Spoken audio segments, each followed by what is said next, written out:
Alors, non, on va parler bonne nouvelle. Ouais, absolument. On parlait de la Fondation Brigitte Bardot que tout le monde connaît bien sûr, et on s'est posé la question. Alors d'abord, est-ce que les différents refuges ont continué à fonctionner? Est-ce qu'il y a eu beaucoup d'abandon, plus d'abandon?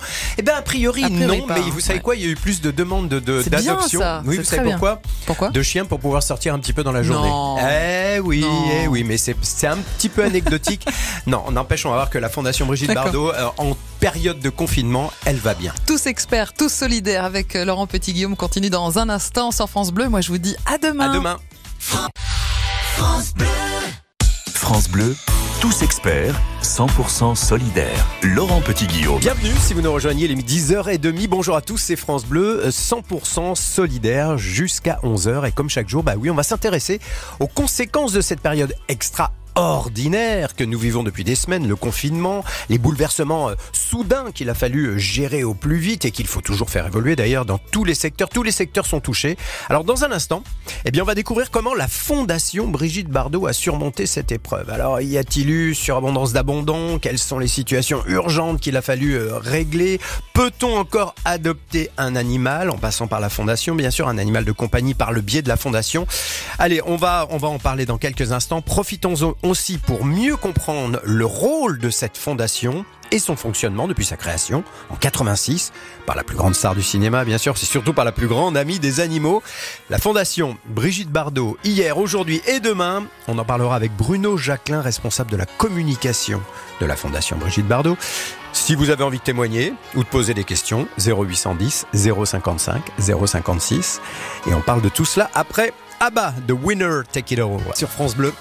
France Bleu, tous experts, tous solidaires.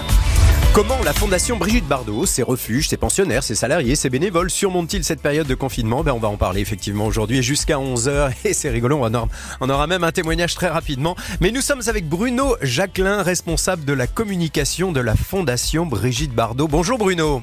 Bonjour Laurent, bonjour à tous. Bienvenue sur France Bleu. Alors vous savez quoi, j'ai parlé de vous il y a quelques instants et déjà on a eu un appel d'une adhérente. On va l'accueillir dans quelques instants. Avant de parler quand même de la situation actuelle, notamment des refuges, rappelons qu'il en existe 3. Le refuge de la Mare-aux-Ouzes, c'est dans l'Eure, le refuge de Bazoches dans les Yvelines et de Montpons, ça c'est en Dordogne. Bruno, je voudrais juste... Je ne peux rien vous cacher. Ah, c'est ça, oui quand même. Je voudrais juste qu'on rappelle les différents rôles là, de la Fondation. La Fondation Brigitte Bardot, c'est pas simplement des refuges, on est bien d'accord. Alors, comme son nom l'indique, la Fondation a été créée par Brigitte Bardot en 1986, qui a tout arrêté. Elle a arrêté sa carrière, elle a tout donné à la Fondation, y compris ses propriétés, pour pouvoir monter cette Fondation.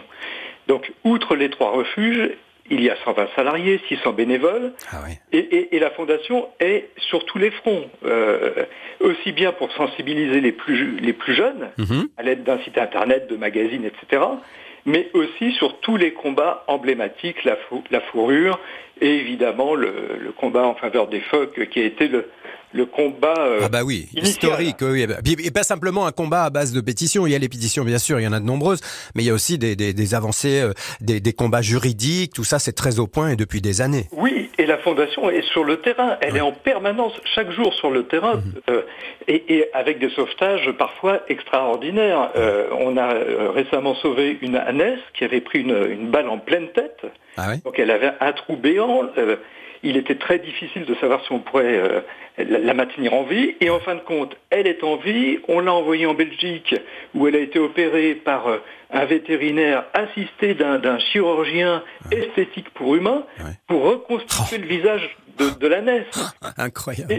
Et la Fondation pousse le souci du détail jusqu'au bout, c'est-à-dire que l'ânesse était avec sa maman, elle a été transportée en Belgique avec sa maman, elle est revenue dans le refuge de la Mare-aux-Ouzes avec sa maman, on ne les a jamais séparés.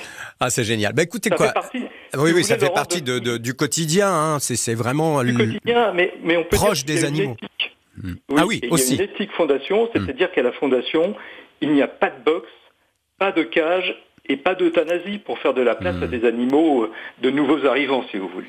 C'est important de le dire. Vous savez quoi, Bruno, on va tout de suite accueillir Agnès, qui a eu un réflexe très simple. Elle nous a appelé au 0810 055 056. Bonjour Agnès. Agnès, est-ce que vous Bonjour êtes... Agnès. Agnès, est-ce qu'elle est là, Agnès? 1, 2, est-ce qu'on on l'aura plus tard, Agnès? On l'a perdu. En chiffres, combien d'animaux actuellement bénéficient de ces refuges, par exemple? Alors, dans l'Arche de Bébé, on a 6500 animaux. 6500? C'est énorme. Ah ouais. 6500. Ah ouais. Et évidemment, on parle des chiens, des chats, mais pas uniquement. On a des équidés, des bovins, des caprins, des ovins, des poules, des canards. C'est l'Arche de Bébé, tel qu'on l'appelle, et c'est l'œuvre d'une vie, l'œuvre de Brigitte, et c'est elle qui, en France, a ouvert la voie à la protection animale et a donné ses lettres de noblesse à cette protection. Ah ben elle est là, on va la retrouver, Agnès, on va la retrouver dans un instant. Juste un mot, il faut rappeler que la fondation, elle est financée par qui? Par les donateurs comme Agnès? Les adhérents comme Agnès? La fondation ne reçoit aucune subvention. Très bien. Elle ne vit que de dons et de legs. D'accord. Et ce qu'il est très important de dire, c'est qu'il y a une gestion extrêmement rigoureuse. On a reçu récemment un satisfecit de la Cour des comptes. Et si vous voulez... Ça veut dire que les comptes sont bien gérés, hein, c'est ça? Ouais. Sur les chiffres, et cette transparence implique la confiance qui fait que des personnes qui ont travaillé toute leur vie sont capables de léguer le fruit de tout leur travail pour soutenir une fondation en laquelle ils croient. Et voilà, donc bon. C'est vraiment... Bruno, dans un instant, on accueillera justement une adhérente et puis on ira faire un tour, façon de parler, hein, dans ces refuges de la fondation Bébé. Comment fonctionne-t-il aujourd'hui? Quelles sont les situations inhabituelles qu'a dû gérer la fondation? Et puis est-ce qu'on peut toujours adopter? On en parle juste après Stromae. Alors, France Bleu, tous experts, tous solidaires. Le confinement et son impact sur un secteur bien particulier, les refuges pour animaux abandonnés. Aujourd'hui, on s'intéresse à la fondation Brigitte Bardot et ses 3 refuges. Nous sommes avec Bruno Jacquelin, responsable de la communication de la fondation Brigitte Bardot. Et Bruno, je vous présente Agnès. Bonjour Agnès. Bonjour Agnès. Bonjour. Alors bonjour et bonjour Bruno. Oui. Bonjour Agnès. Juste votre témoignage, vous êtes adhérente à la fondation Brigitte Bardot depuis longtemps? Extrêmement longtemps. Bruno saura qui était Liette, si je dis ce prénom.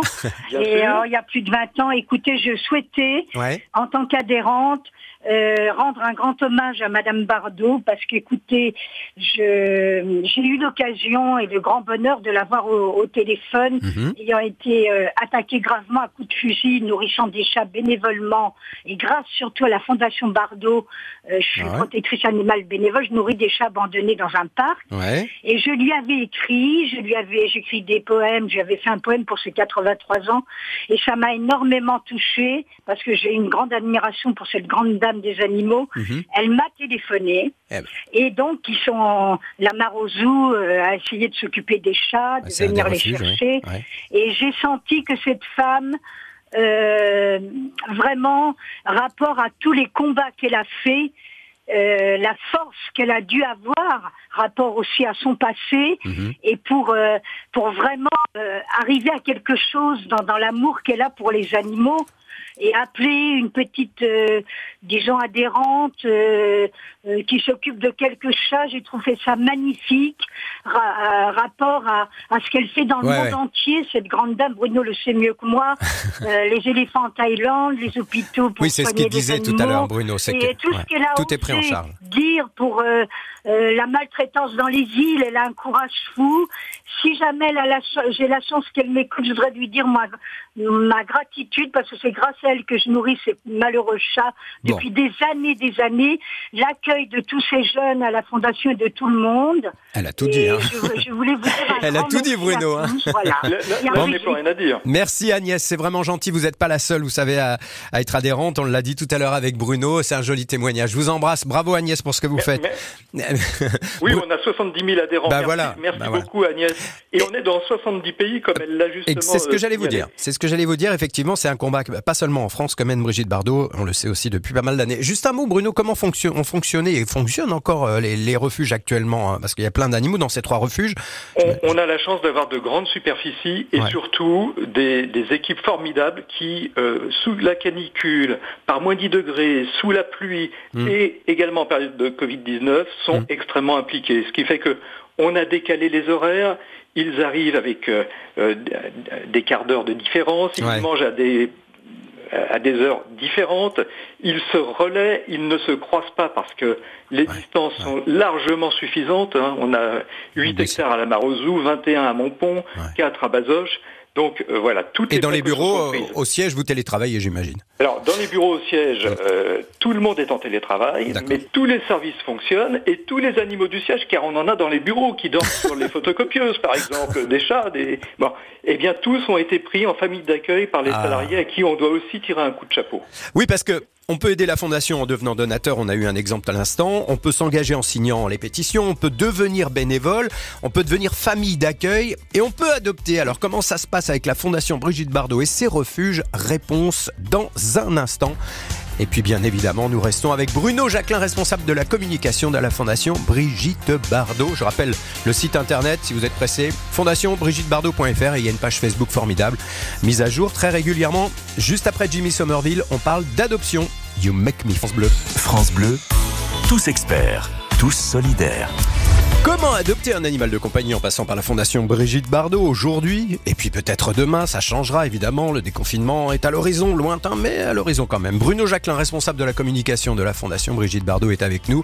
Alors bon, effectivement Bruno, adopter un chat, un chien dans l'un des 3 refuges de la Fondation, ça se passe comment? Je fais comment? Je n'y vais pas, je sais que je n'y vais pas. Alors, on n'y va pas. On commence par aller sur le site internet adoption.fondationbrigitteBardot.fr. Là, on voit par exemple aujourd'hui 294 chiens et 397 chats. On explore. Et si on a un coup de cœur, on appelle le service adoption au 01 34 86 23 70. 01 34 86 23 C'est sur le site, 70. De toute façon, le numéro est sur le site, parce que de toute façon, là, vous dites on explore, mais c'est-à-dire qu'on regarde les photos, le profil de l'animal, c'est ça? Exactement. Et à partir de là, commence un processus qui ne se fait pas instantanément. On n'adopte pas un animal comme on va au supermarché. Donc, on monte un dossier, on étudie et on prend son temps. Parce que dans cette période de Covid, le risque, comme vous l'avez signalé tout à l'heure, c'était que des gens prennent des chiens, notamment pour avoir la possibilité d'aller se promener. Oui, il y a eu ça, mais bon, la semaine prochaine, ça sera... On est toujours extrêmement vigilant concernant les adoptions, parce que ce sont des animaux qui ont été abandonnés, qui ont été maltraités et qui ont besoin d'un foyer stable et où ils seront heureux. Donc, on est vigilant tout au long de l'année, plus encore actuellement, parce qu'il ne faut pas perdre de vue qu'après le confinement, ces animaux vont rester seuls à la maison. Ils ne seront pas habitués à rester seuls. Et ce sera un nouveau problème à gérer.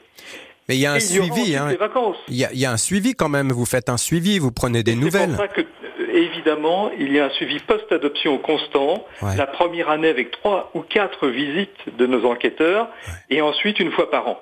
Mais pour nous, il est très très important de suivre les adoptions tout au long de la vie de l'animal. Il est aussi important pour aider les refuges de ne pas les surcharger. Alors, on récupère quelques animaux issus, malheureusement, de décès, de gens malades du Covid, ou de gens hospitalisés. Et on appelle à la solidarité entre voisins, entre amis, entre collègues, pour que des solutions pérennes puissent être trouvées sans envoyer les animaux dans les refuges. Les familles d'accueil, c'est par exemple si une personne est hospitalisée pendant un temps donné, parfois inconnu évidemment, il y a des familles d'accueil qui peuvent prendre en charge un petit animal de compagnie, ou un gros d'ailleurs. Exactement. D'accord, ça sert à ça. D'accord. Vous avez toujours besoin de bénévoles? On a toujours besoin de bénévoles, ils sont 600 et ils font un travail formidable tant dans les bureaux que dans les refuges où ils vont parfois promener les chiens, caresser les chats, jouer avec les animaux et c'est très important pour leur bien-être. Et comme je voyais sur le site internet qu'il y avait également ce système de famille d'accueil, on peut être famille d'accueil même si on a déjà un animal de compagnie? Absolument. D'accord. Il suffit tout simplement de s'inscrire et puis on est d'accord pour une durée déterminée. On contacte le service adoption et à partir de là, tout un processus est lancé. J'ai juste oublié de vous poser une question. Est-ce que vous avez noté, est-ce qu'on vous a signalé une augmentation d'abandon d'animaux pendant cette période de confinement qui se poursuit d'ailleurs? actuellement, comme je vous le disais, quelques animaux issus de personnes malades. Oui, mais on craint effectivement le déconfinement avec des personnes qui auraient adopté des animaux pour de mauvaises raisons. D'accord, très bien. Merci beaucoup Bruno Jacquelin. Je rappelle que vous êtes responsable de la communication de la Fondation Brigitte Bardot. Si on veut adopter un animal de compagnie ou aider la Fondation, alors vraiment il suffit de consulter parce qu'il est clair, il est passionnant, il est émouvant parce qu'il y a des photos à craquer, qui font craquer. Fondation BrigitteBardot.fr et puis une page Facebook qui fonctionne toujours. Merci beaucoup Bruno Jacquelin et bonne journée à vous. Bonne journée à tous. Au revoir. Au revoir Bruno.